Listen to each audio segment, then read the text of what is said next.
പള്ളിയിൽ നിന്ന് ഇഷാവൊക്കെ നിസ്കരിച്ച് കഴിഞ്ഞതിന് ശേഷം റിനാഫിൻ്റെ ഫോണിലേക്ക് ഒരു കോൾ വന്ന്. അന്നേരം റിനാഫ് ഫോൺ എടുത്തിട്ട് പറഞ്ഞ കാര്യം എന്ന് വെച്ചുകൊണ്ട് ഇപ്പോൾ എത്താന്ന്. ഞാൻ ചോദിച്ചാൽ ആരുടെ വിളിച്ചതെന്ന് വെച്ചപ്പോൾ എന്നോട് പറഞ്ഞു വെച്ചാൽ ഒന്ന് പെട്ടെന്നൊന്ന് കൊയിലാണ്ടി വരെ പോകാനുണ്ട്. ഞാൻ ചോദിച്ചു കൊയിലാണ്ടി എന്താ പ്രശ്നം, എന്താ കാര്യം എന്ന് പറയാം, നീ ഒന്ന് ഇറക്കിത്തരുമെന്ന് വെച്ചപ്പോൾ ഞാനാന്ന് പറഞ്ഞത് ഞാൻ ഇറക്കിത്തരാം, എന്താ പ്രശ്നം, എന്തെങ്കിലും പ്രശ്നമായിട്ടാണല്ലോ. ഓനിട്ടൊന്നും പറയുന്നില്ല കേട്ടോ. അങ്ങനെ ഓനൊരു ബാഗൊക്കെ എന്താക്കി പുരയെ പോയിട്ട് എടുത്തിട്ട് എന്നോട് പറഞ്ഞു നമ്മൾ പോകലെന്ന് ചോദിച്ചിട്ട് നന്ദി പാലത്തിനടുത്ത് നമ്മളെത്തി. പോകുന്ന സമയത്തൊക്കെ ഞാൻ ചോദിച്ചാടാ എന്താണ് വിഷയം എന്താണെന്ന് പറയാമെന്ന് പറഞ്ഞപ്പോൾ എന്നോട് പറഞ്ഞു വിഷയമൊന്നുമില്ല, നീ ഒന്നൊന്ന് കൊയിലാണ്ടി ഇറക്കി തന്നാൽ മതി, പിന്നെ എന്നിട്ട് നീ പോടുന്നൊക്കെ പറഞ്ഞു. ഞാൻ പറഞ്ഞു ആയിക്കോട്ടെ എന്ന്. അന്നേരം എന്നോട് പറഞ്ഞു വെച്ചുകൊണ്ട് ഞാൻ പറഞ്ഞു എടാ ഇവിടെ ക്യാമറ ഉണ്ട്, നീ ഹെൽമെറ്റ് ഇട്ടോ എന്ന് പറഞ്ഞപ്പോൾ എന്നോട് പറഞ്ഞു ഇവിടുത്തെ ക്യാമറ പോലീസ് പിടിക്കുന്നില്ല. ഞാൻ പറഞ്ഞു പോലീസ് പിടിക്കുന്നതിനല്ല, നിൻ്റെ തല പൊട്ടിത്തെറിച്ചിട്ടൊരു കാര്യം വരണ്ട ആക്സിഡൻ്റ് ആയിട്ട് എന്ന്. തലയിൽ നിറച്ച് ചളിയാന്ന് എനിക്കറിയാം, ഞാൻ അവനോട് പറഞ്ഞ കാര്യം കേട്ടോ നിങ്ങളോട് പറയുന്നത്. തലയിൽ നിറച്ച് ചളിയാന്നൊക്കെ എനിക്കറിയാം റിനാഫ്, അതുകൊണ്ട് പിന്നെ പ്രശ്നമാക്കണ്ടെന്ന് പറഞ്ഞപ്പോൾ റിനാഫ് പറഞ്ഞു എൻ്റെ തല നിറച്ച് ബുദ്ധിയല്ലേ. ഞാൻ പറഞ്ഞു എൻ്റെ തലയിൽ ബുദ്ധിയോ അല്ലെങ്കിൽ ചളിയോ, പക്ഷേ എൻ്റെ തലത്തെ ചളി എന്താ റോട്ടുമലേക്ക് വേർത് എന്ന്. അങ്ങനെ ഞങ്ങൾ വണ്ടിയും കൊണ്ട് പോകുന്നവർ ഒരു വണ്ടിയും കൊണ്ട് ഒരു പെണ്ണുങ്ങൾ മുമ്പ് നിന്ന് ഇങ്ങനെ തിരിഞ്ഞ് കളിക്കുന്നുണ്ട് കേട്ടോ.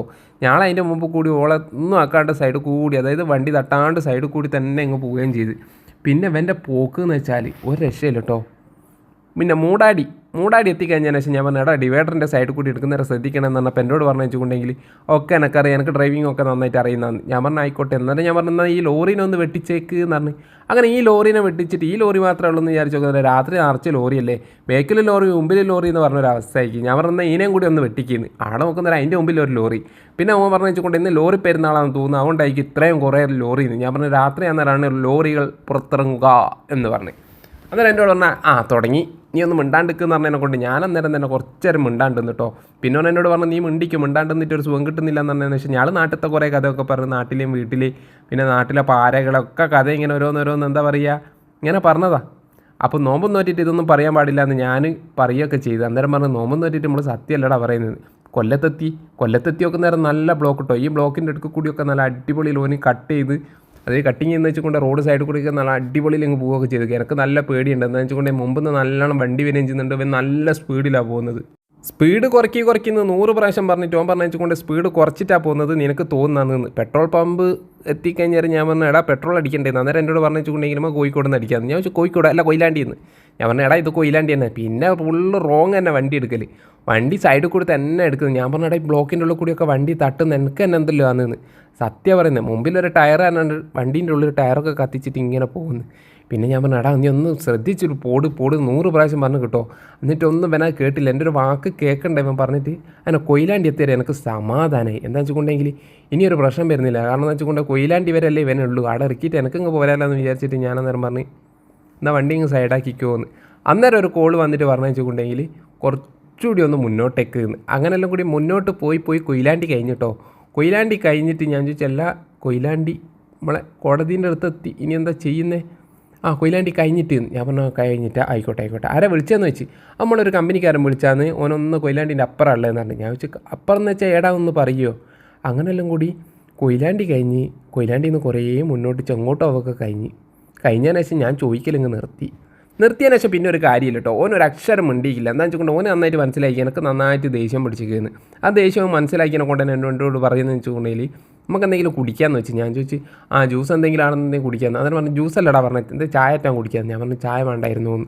അന്നേരം എന്നോട് എന്നാൽ ജ്യൂസ് എന്ന് പോകുന്നേരം വാങ്ങിത്തരാമെന്ന് പറഞ്ഞു. ഒന്ന് അടത്തിക്കോട്ടെ എന്നിട്ട് വാങ്ങിത്തരാം, ഒരാൾ കാത്തു നിൽക്കുന്നുണ്ട് എന്ന്. ഞാൻ പറഞ്ഞു ആയിക്കോട്ടെ, ഇനി ഒരു മാറ്റം വരണമെന്ന് വിചാരിച്ചിട്ട് നോക്കുന്നേരം ഇവനെ എവിടെ എത്തിയത് എൻ്റെ മക്കളെ. ഞാൻ നന്നേരം മനസ്സുകൊണ്ട് വിചാരിച്ചു ഇവൻ എന്നെ അടുത്തൊക്കെ കൊണ്ടുവന്നു. അങ്ങനെയെല്ലാം കൂടി ഗൂഗിൾ മാപ്പൊക്കെ ഓണാക്കി വൈതെറ്റിപ്പോയി എന്ന് പറഞ്ഞിട്ട് ആരും അയച്ചു കൊടുത്താട്ടോ. അത് അയച്ചിട്ട് അതും കൊണ്ട് പോകുന്ന സമയത്ത് ഞാൻ വിചാരിച്ചു തീർന്ന്. അന്നേരം എന്തോ പറയുന്നിട്ട് കിട്ടോ, പിയ്യാപ്പിളാന്നോ എന്തൊക്കെയോ പറയുന്നിട്ട്. അന്നേരം ഞാൻ ചോദിച്ചു പിയ്യാപ്പിളല്ല മോനെ, പുതിയാപ്പാന്ന്.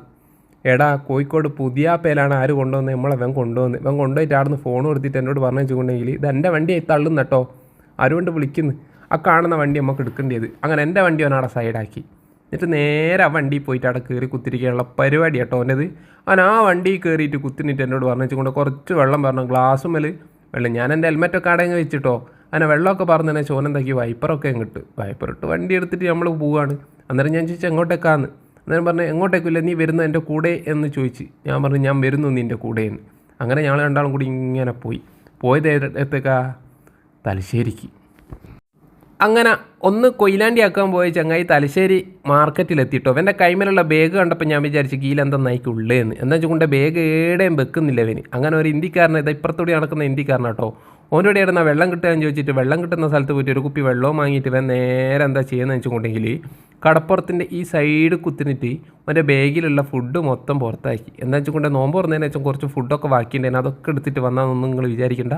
ഓൻ നല്ല അടിപൊളിയിൽ ഉണ്ടാക്കിയിട്ട് കൊണ്ടുവന്ന അങ്ങനെ ഫ്രൂട്ട്സും കാര്യങ്ങളൊക്കെ തിന്ന് ചോറൊക്കെ തിന്നതിന് ശേഷം ശേഷം പിന്നെ നോക്കണ്ടല്ലോ, എണ്ണക്കടികൾ എന്തായാലും നോമ്പിന് കുറേ ബാക്കിയുണ്ടല്ലോ, അതും എടുത്ത് ഞാനും അങ്ങ് തിന്ന് കഴിഞ്ഞതിന് ശേഷം ഞങ്ങൾ രണ്ടാളും അങ്ങോട്ടും ഇങ്ങോട്ടും പറഞ്ഞ് അടിപൊളിയാക്കിയിരുന്നു. ഓനുണ്ടാക്കി കേട്ടോ, മൊത്തം നല്ലോണം ഫുഡ് ഉണ്ടാക്കും. അങ്ങനെയെല്ലാം കൂടി പൂച്ച ഉണ്ട് കേട്ടോ. പൂച്ചയ്ക്ക് മീൻ കിട്ടാത്തതിനെ കൊണ്ട് ഇങ്ങനെ തിരിഞ്ഞ് കളിക്കുന്നതിനെ കൊണ്ട് ഞങ്ങൾ ബിരിയാണിയിലുള്ള കുറച്ച് എല്ലാം ഇട്ട് കൊടുത്തു. അതൊന്നും മൂപ്പർക്ക് അങ്ങനെ കഴിച്ചിട്ട് ഒന്നും ക്ഷീണം കിട്ടിയില്ല, അങ്ങ് വെള്ളം അറിഞ്ഞിക്കില്ല. അങ്ങനെ ഞാളെന്താക്കി പൂച്ചനെ കുറച്ച് നേരം കളിപ്പിച്ച്. അങ്ങനെയെല്ലാം കൂടി സമയം 2:45 അടുത്ത് ആയി കിട്ടോ. അങ്ങനെ മാർക്കറ്റിൽ കുറേ ആൾക്കാർ വന്ന് മീൻ വാങ്ങാനൊക്കെ. നമ്മളെ വണ്ടിയത്തെ മീനാട്ടോ ഇതൊക്കെ. അങ്ങനെ നമ്മളെ വണ്ടിയത്തെ മാത്രമല്ല എല്ലാ വണ്ടിയത്തെ മീനുകളും പുറത്തേക്ക് ഇറക്കാൻ വേണ്ടി തുടങ്ങി കേട്ടോ. അങ്ങനെ ഒരു 3-3:30 ആയതിനു ശേഷം എൻ്റെ മക്കളെ ഒരു രക്ഷയില്ല, അത്രേ ആൾക്കാർ കൂടി. എന്താ വെച്ചുകൊണ്ട് മീൻ വാങ്ങാൻ വരുന്ന ആൾക്കാരുടെ കൈമേലൊക്കെ എന്തുണ്ട്, ഒരു ടോർച്ച് ഉണ്ട് കേട്ടോ. ഇതെന്തിനാ ടോർച്ച് എന്ന് എനിക്ക് മനസ്സിലായെന്ന് വെച്ചാൽ മീൻ മേലെ ഇങ്ങനെ അടിച്ചു നോക്കും.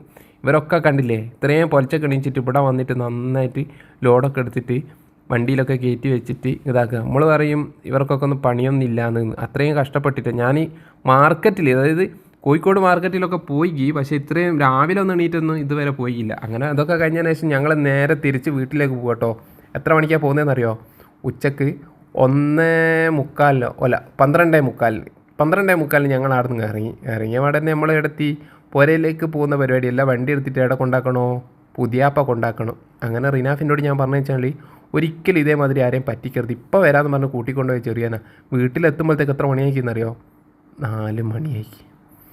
തിരിച്ച് ബൈക്ക് എടുത്ത് വീട്ടിലെത്തി. അപ്പോൾ ചാനൽ ഇഷ്ടമായി ഫോൺ. അപ്പോൾ റിനാഫ് പറഞ്ഞതിനോട്ട് നമ്മൾ കൊയിലാണ്ടി വരെ പോയ ഒരാൾ തലശ്ശേരി വരെ എത്തി. അങ്ങനത്തെ ഒരു കഥയാണിത്. അപ്പോൾ ചാനൽ ഇഷ്ടമായിക്കൊണ്ട് വീണ്ടും പറയാണ്, ഫോളോ ചെയ്യുക.